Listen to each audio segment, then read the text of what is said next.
पूर्ण अध्याय आम्हाला दिसेल प्रीतीने भरलाय. कशाने? पहिलं फळ आहे. काय आहे? वाचा बरं. 13वा अध्याय काढला कोणी? 5 पासून वाचा. 13:5.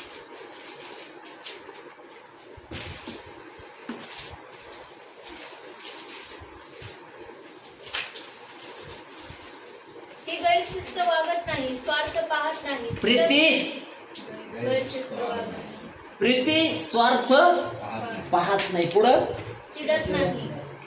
प्रीती चिडत नाही. पुढं अपकार स्मरत नाही. पुढं ती आणि ती आनंद मानत नाही, तर सत्य संबंधी आनंद मानते. सर्व काही सहन करते. सर्व काही काय करते? सहन करते. प्रीतीमध्ये गुण आहे. ती सर्व काही काय करते? सहन करते. यश तसं नाही. प्रीती काय करते? सर्व काही सहन करते. याचा अर्थ काय? पवित्र शास्त्रामध्ये प्रेषितांची कृती अध्याय 7 आणि 8 मध्ये म्हटलंय. देवाचं वचन आम्हाला सांगतं, स्तेफनाला दोंडमार झाली. काय झाली? स्तेफनाला दगडमार झाली आणि दगड लोक त्याला मारत होते. त्याच्या संपूर्ण शरीरातून रक्त वाहत होतं आणि तो मरणाच्या जवळ असताना त्याने गुडघे टेकले. स्तेफनाने काय केले? गुडघे टेकले. त्याने आपलं लक्ष कुठं लावलं? आणि तो म्हणतो, मी स्वर्ग उघडलेला पाहिला, पित्याच्या बाजूला येशू उभा राहिलेला मी पाहिला. त्या समयामध्ये त्याचं तोंड लोकांना कसं दिसलं? देवदूतासारखं दिसलं. आणि हा स्तेफन तिथं गुडघे टेकून असं म्हणतो, हे बापा, हे पाप यांच्याकडे मोजू नको. काय म्हटलं? हे बापा, हे पाप यांच्याकडे मोजू नको. कोणत्या स्थितीमध्ये? जेव्हा त्याला दगड मारले, त्याच्या शरीरातून जखमा आहेत, त्रास होत आहे त्याला, आणि अशा स्थितीत त्याच्या मुखातून शब्द हे येतात, हे बापा, हे पाप यांच्याकडे मोजू नको. वरून पिता पाहत आहे, वरून येशू पाहत आहे, आणि अशा समयामध्ये शौल देखील पाहत आहे. शौल काय करत आहे? अरे, एक व्यक्ती ज्याला दगडाने ठेचलं जातंय, मारलं जातंय, आणि त्याच्या मुखातून शब्द काय येतात? हे बापा यांना, हे पाप यांच्याकडे मोजू नको. देवाने तीच कृती शौलाच्या ठायी केली. आणि जो शौल करींच्या पुस्तकामध्ये म्हणतो, सगळ्यात मोठा पापी मी, कारण मी देवाच्या मंडळीचा काय केला? छळ केला. सगळ्यात मोठा पापी कोणाला म्हणतो? स्वतःला म्हणतो. या शौलाला परमेश्वरने दर्शन दिलं, त्याला वाणीद्वारे बोलला, आणि भयानक असणारा शौल याच्यामुळे बदलला, कारण त्याच्यासाठी मध्यस्थी स्वतः स्तेफनाने केली होती. आमचे शौल का बदलत नाही? आम्ही घोडे पाठवतो लगे त्यांच्याकडे, आहे ना? आम्ही टोमणे मारतो आमच्या शौलांना, दनादन दनादन. चर्चला जाऊ नये, टोमणे. बरोबर ना? बदलतील शौल तुम्हाला वाटतं का?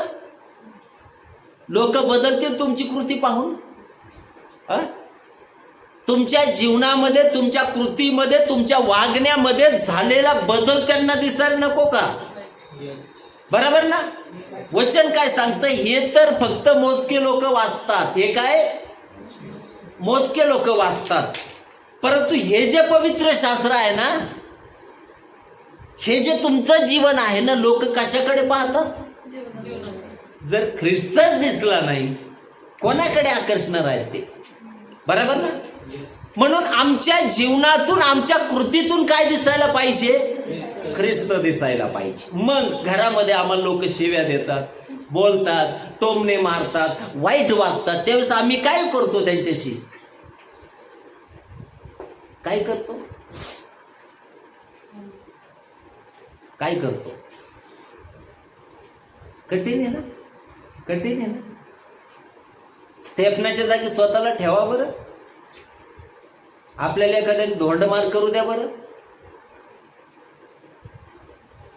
प्रभू, याच्या घरादारावरून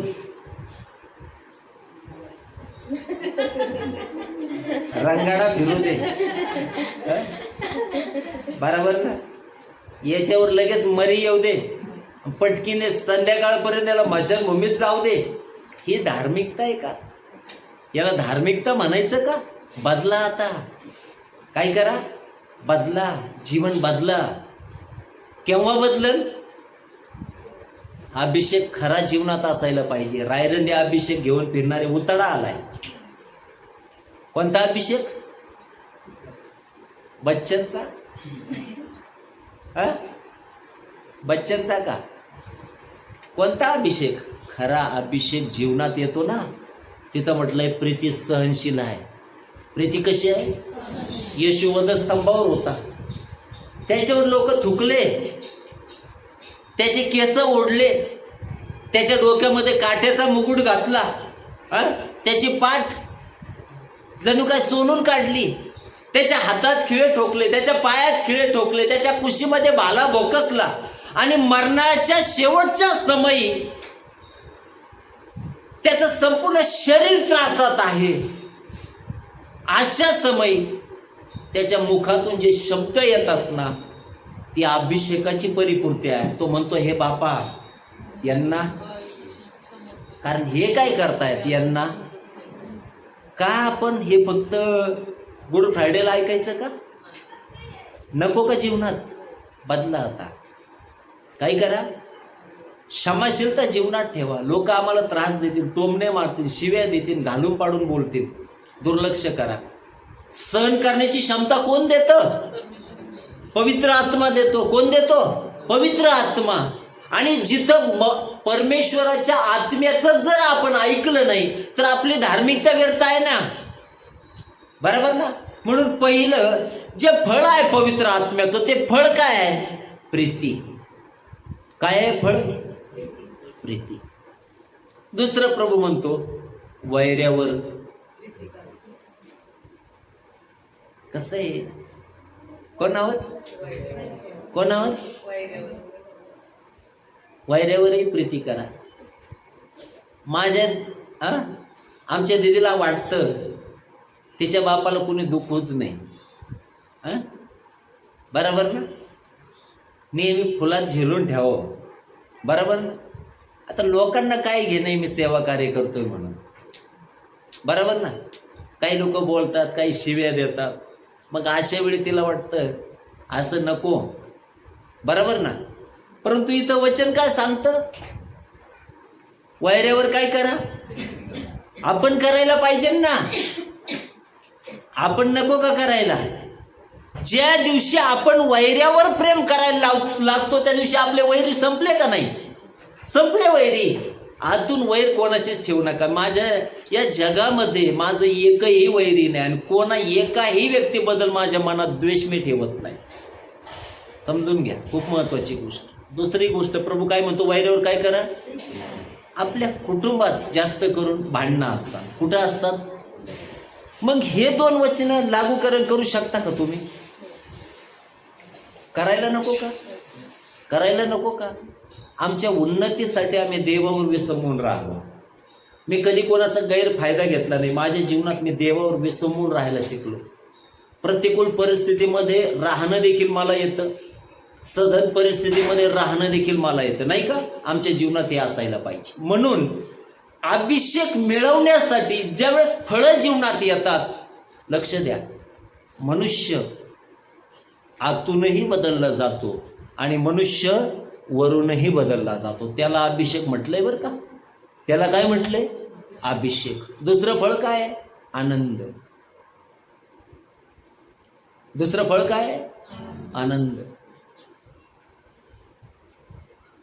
ज्यांची आपल्याशी दुश्मनी आहे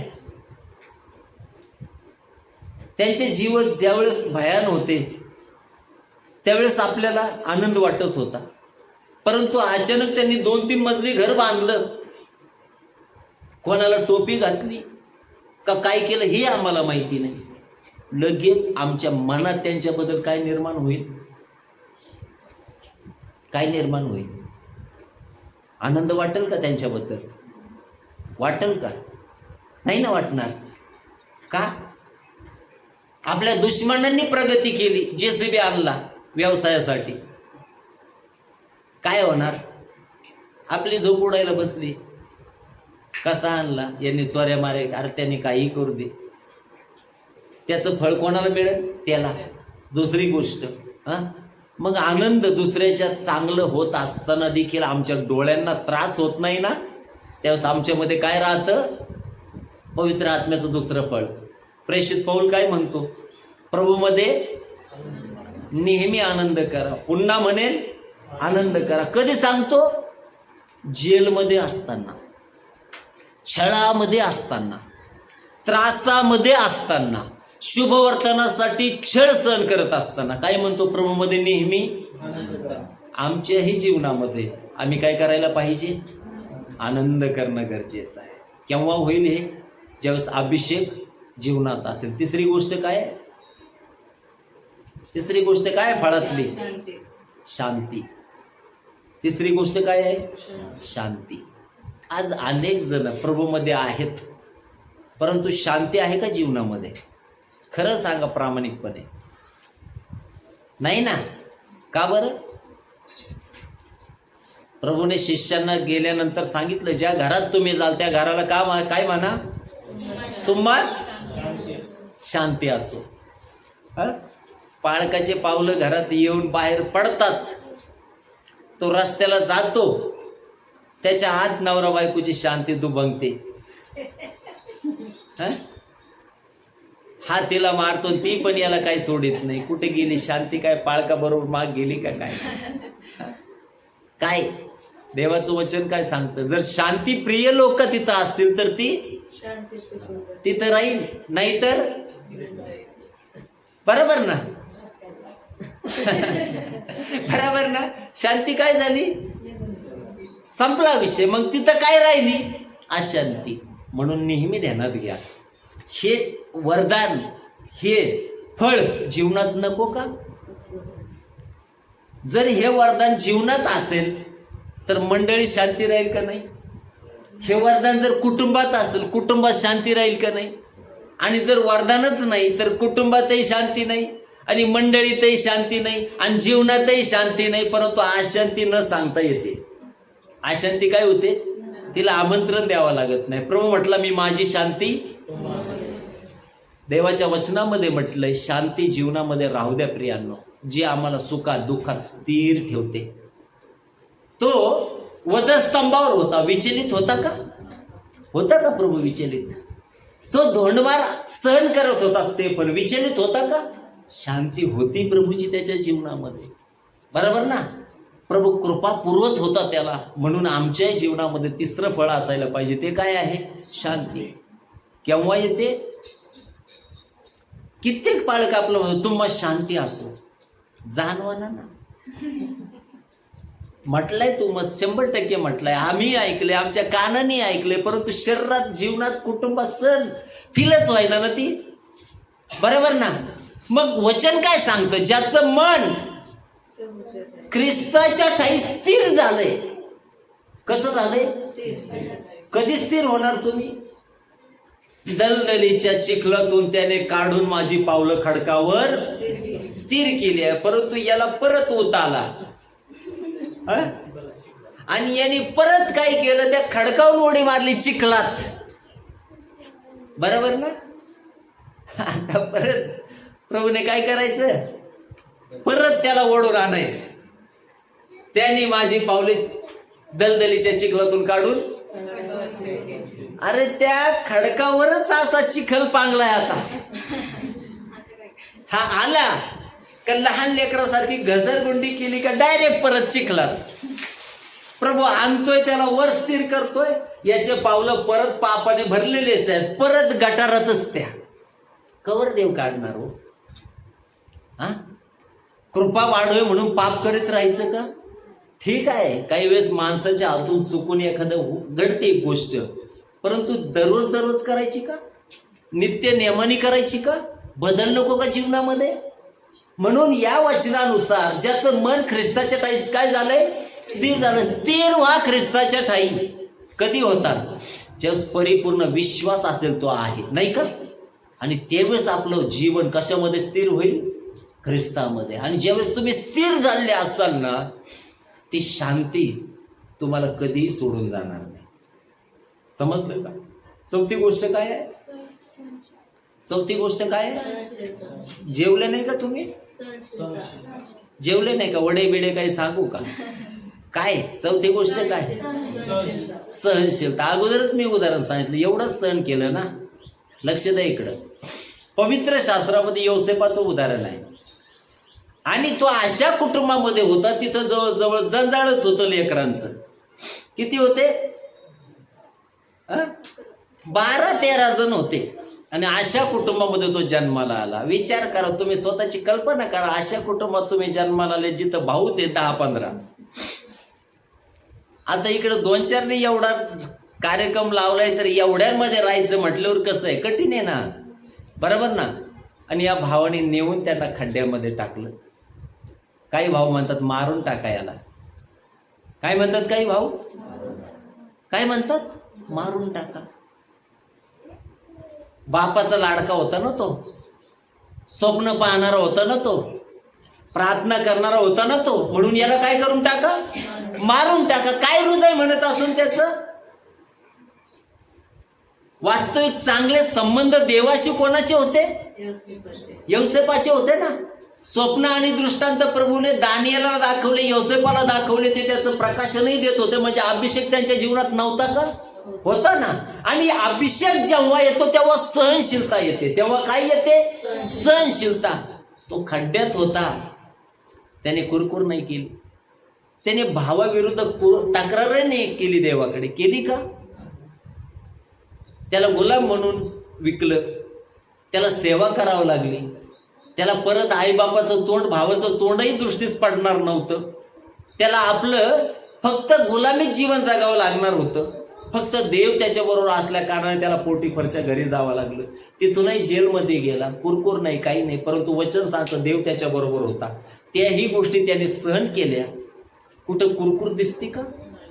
कुठं देवाच्या, आपल्या कोणत्याही व्यक्तीच्या विरोधात बोलणं दिसतं का? ज्यावेळेस सत्ता हातात आली ना आणि भाव समोर आले ना, त्यावेळेस त्याच्या चेहऱ्यावर आनंद नव्हता, दुःख होतं. नाही का? कशाचं? कशाचं? त्यांच्या वियोगाचं. एवढंही असताना, एवढं सहन केलं, परंतु ज्यावेळेस शिक्षा द्यायची वेळ आली ना, यौसेपाने सगळ्या भावांना काय करून टाकलं? हे हृदय ठेवा. उगच नाही म्हटलं हिमालय से उंचा. कशामध्ये? धार्मिकतेमध्ये. आमची धार्मिकतेचा स्तर तो असायला पाहिजे. सगळ्या भावांना काय केलं? क्षमा. जर यौसेपाच्या जागी तुम्ही असते, मी असतो, आणि आपल्याला खड्ड्यात टाकलं असतं, तर आल्यानंतर आपण JCBच घेऊन आलो असतो. बरोबर ना. आणि जर सत्ताच आपल्या हातात असती तर आपण 11 जणांच्या अगोदर खड्डे खोदायला लावले असते. बरोबर ना. त्यांना, सैनिकांना तोडायला लावलं असतं. नंतर म्हटलं असतं यांना दफन करून टाका. एवढं सहन केलं, प्रत्युत्तर केलं का? मग ही सहनशीलता घरात नको का? का केवळ फक्त संडेला तोंड घेऊन यायचे, 2-3 घंटे ऐकायचं, आतून पाहिले तर तसेच, वरून पाहिले तर तसेच, कालही वागणे तसेच, आजही वागणे तसंच. काय फायदा आहे? कोणाला फसवतो आम्ही? देवाला फसवतो. स्वतःची फसवणूक नाही करून घेत का? बरोबर ना. म्हणून जीवन कधी बदलणार? आमच्या जीवनाकडे पाहून लोकांनी कोणाचं गौरव करावं? स्वर्गीय पित्याचं गौरव करावं. असं जीवन नको का? चौथी गोष्ट होती त्याच्यामध्ये, काय होती? सहनशीलता. 5वी गोष्ट काय? ममता. 5वी गोष्ट काय आहे? ममता. पवित्र शास्त्रामध्ये आम्ही रोजचं जीवन पाहतो, बरोबर ना. सासूवर प्रेम केलं, ममता केली, नाही का? प्रतिफळ काय मिळालं? काय मिळालं प्रतिफळ? देवाने तिचं जीवन ब्लेस करून टाकलं. आमच्या जीवनामध्ये आम्ही ममता करायला पाहिजे. कशी? कशी? एकच भाव आमचा सगळ्यांसाठी पाहिजे. काय असायला पाहिजे? एकच भाव. आज मी सेवक या नात्याने माझ्या लेकरांचं चांगलं व्हावं असं जे मला हृदय आहे ना, तिथं तेच हृदय इथं जेवढेही लेकरं बसलेत ना त्यांच्यासाठी देखील मला सेम हृदय आहे. समजलं का? आपला तो आहे ना. वेगळं वाटतं ना. मिशनरी लोक आले, त्यांनी आपला तो बाबू नाही समजलं, बरोबर ना. उकंड्यावर असणारे लेकरं कडेवर घेतले, ओराशी लावले, नाही का? बरोबर ना. कधी ममता आमच्यामध्ये येणार? दुसऱ्यांसाठी कधी कळवळ्याने आम्ही भरले जाणार? इतरांसाठी जीवन जगा ते ख्रिस्तातलं जीवन आहे, नाही का? ममता नको का आमच्यामध्ये? नाही तर मी म्हणायचं मी पास्टर. अरे काय पास्टर? कोणाच्या तरी जीवनातलं ओझं कमी करण्याचा प्रयत्न कर, का ओझं वाढूनच द्यायचे फक्त? बरोबर ना. कृतीत नको का आपल्या पाळकीय जीवन?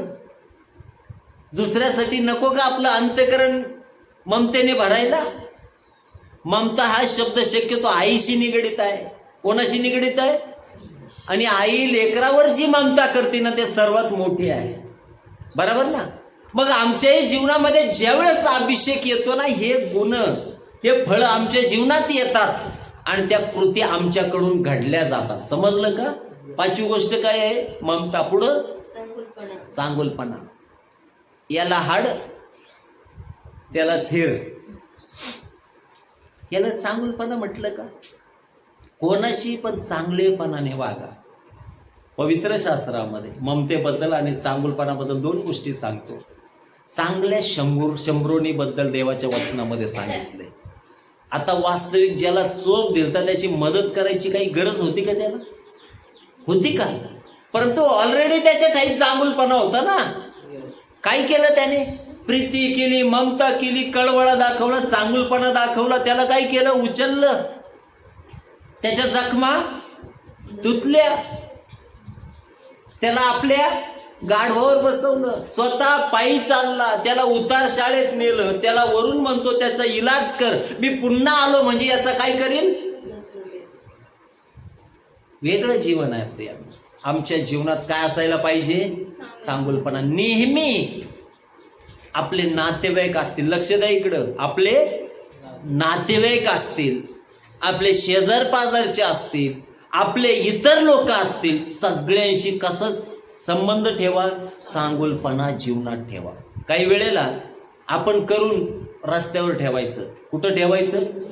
कधी अपेक्षा नाही बाळगायची ते परत येईल म्हणून. समजलं का? म्हणून वचनामध्ये म्हटलंय चांगलं करणं कळत असून जो करत नाही ते त्याचे पाप आहे. म्हणून चांगलं करत राहा. कदाचित तुम्हाला त्याची फेड चांगली नाही होणार. प्रभू येशूने लोकांना आरोग्य दिलं, प्रभू येशूने लोकांना जेव खाऊ दिलं, प्रभू येशूने चांगला मार्ग सांगितला. लोकांनी काय दिलं त्याला? वधस्तंभावरचं मरण. काय दिलं? परंतु देवाचा चांगुलपणा, देवाची प्रीती, देवाची ममता, देवाचा कळवळा कमी झाला का? आत होता ना. तसं लोकांनी जरी वाईट वागणूक दिली आपल्याला ना, आपल्यातले चांगल्या गोष्टी कधी संपू देऊ नका, नाही का? चांगुलपणा. पुढं कसा? आता विश्वासूपणा महत्वाची. लक्ष द्या इकडं. विश्वासूपणा पतीचा पत्नीशी. कोणाशी? पतीचा पत्नी बरोबर, पत्नीचा पती बरोबर, लेकरांचा आईबापाशी. बरोबर ना? बरोबर आहे ना? मागच्या आठवड्यामध्ये एका कुटुंबामध्ये ब्रदर मी गेलो आणि त्या कुटुंबातली तरुण मुलगी म्हटली माझं प्रेम आहे एका मुलावर. येडी झाल्यासारखी झाली. कशी झाली? तिला त्रास होतो, तिला झोप येत नाही, रात्रभर ती जागी आहे. मी म्हटलं अरे आईबाप तुझ्यावर एवढे प्रेम करतात, तुला इतरांच्या प्रेमाची गरज का पडावी? खरंय का खोटं आहे? खरंय का खोटं आहे? मग इथं जेव्हा अभिषेक जीवनात राहतो तिथं काय येतं? विश्वासूपणा येतो ना. नवऱ्याचा बायकोप्रती, बायकोचा नवऱ्याप्रती, लेकरांचा आईबापाप्रती, आईबापांचा लेकरांप्रती, नाही का? हा विश्वासूपणा आमच्यात असायला पाहिजे. अजून विश्वासूपणा कोणाशी? देवाबरोबर. कोणाबरोबर? देवाशी विश्वासूपणा पाहिजे. अजून कोणाबरोबर? मंडळी बरोबर. कोणाबरोबर? मंडळीशी विश्वासूपणा पाहिजे. ज्यावेळेस आपण अधिक संकटात राहतो आपण मंडळीमध्ये कंटिन्युअसली असतो, नाही का? परंतु ज्यावेळेस आपल्या जीवनातलं सगळं दुःख निघून जातं आपलं मंडळीशी प्रामाणिकता राहत नाही, सेवकांशी प्रामाणिकता राहत नाही, नाही का? मग इथंही काय येतं? विश्वासूपणा. समाजाबरोबर विश्वासूपणा, नाही का? म्हणून या गोष्टी अत्यंत महत्त्वाच्या. कधी घडतील? ज्यावेळी जीवनात अभिषेक असेल. पुढं सौम्यता. प्रभू कशावर बसून आला? गाढवावर. कबुतराला काय म्हटलंय? सौम्य म्हटलंय. त्याचा स्वभाव कसा होता? सौम्य होता. मत्तई पुरुषीबोधून अध्याय 5, 3, 4, 5, 6 मध्ये म्हटलंय जे सौम्य ते पृथ्वीचे वतन भोगतील. सौम्य असावं, नाहीतर इटका जवाब. मग तिकडे येते धोडं तुझ्यावर. सौम्य राहा, नाही का? प्रभूमध्ये तो स्वभाव होता. कशावर बसून आला? त्याला घमेंड नाही वाटली मी रथात यायला पाहिजे, मी आशेवर यायला पाहिजे. तो सौम्य होता. आमचंही जीवन कसं असायला पाहिजे? सौम्य असायला पाहिजे. इथं घमेंडचा विषय येतो का? नाही, विरोधात आहे. पुढचं काय आहे? इंद्रिय दमन.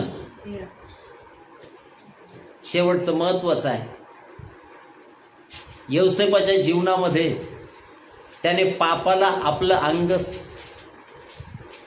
दिलं नाही. दिलं का? दिलं का? पापामध्ये सहभागी झाला का? का? त्याच्या इंद्रियावर त्याचा ताबा होता, नाही का? आमच्याही जीवनामध्ये यौसेपा समान आमचं जीवन असायला पाहिजे. केव्हा देव आम्हाला पळण्यासाठी कृपा देईल? ज्यावेळेस अभिषेक खरा जीवनात असेल, नाही का? काही वेळेस अनेक जण अभिषेकात असूनही पापात पडले जातात. का? कारण आत्म्याची वाणी किंवा प्रभाव ते तिथं नाकारतात, नाही का?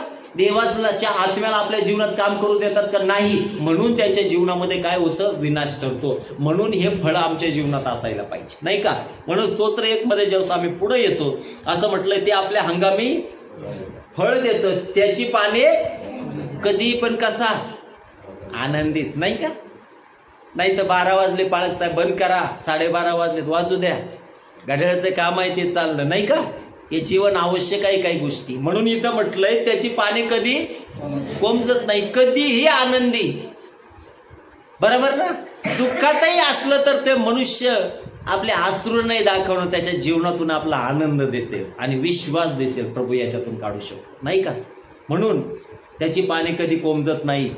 पुढं म्हटलंय अशा झाडासारखा तो आहे आणि जे काही तो हाती घेतो ते शिथिल जाते, परंतु दुर्जन तसे नाही, ते वाड्याने उडून जाणाऱ्या भुसासारख्या. म्हणून दुर्जन न्यायसमयी टिकवायचे नाहीत, पापीजन नीतिमानाच्या मंडळीत उभे राहायचे नाही. कारण नीतिमानाचा मार्ग परमेश्वराला अवगत असतो आणि दुर्जनांचा मार्ग नष्ट होतो. म्हणून नेहमी आमच्या जीवनामध्ये जे पवित्र आत्म्याचे फळं आहेत ना ते काम करतायत का याची पडताळणी करायला पाहिजे, नाही का? नाही का? काही वेळेस आपण कुऱ्हाड घेऊन जातो लाकडं तोडण्यासाठी. जर ती बोदड असेल तर ती काम करेल का? बरोबर ना? तसंच जर फळं जीवनात आपलं वाटतं अभिषेक आहे परंतु जर ते कामच करत नाही काही उपयोग आहे का त्याचा? म्हणून या आठवड्यामध्ये सगळ्यांना महत्त्वाची गोष्ट, हे 9 फळं आपल्या जीवनात कुठं लागू होतात याचं काय करा? निरीक्षण करा. आणि पुढच्या आठवड्यात मी तुमच्याकडून साक्ष अपेक्षितो. पुढच्या आठवड्यात काय अपेक्षित?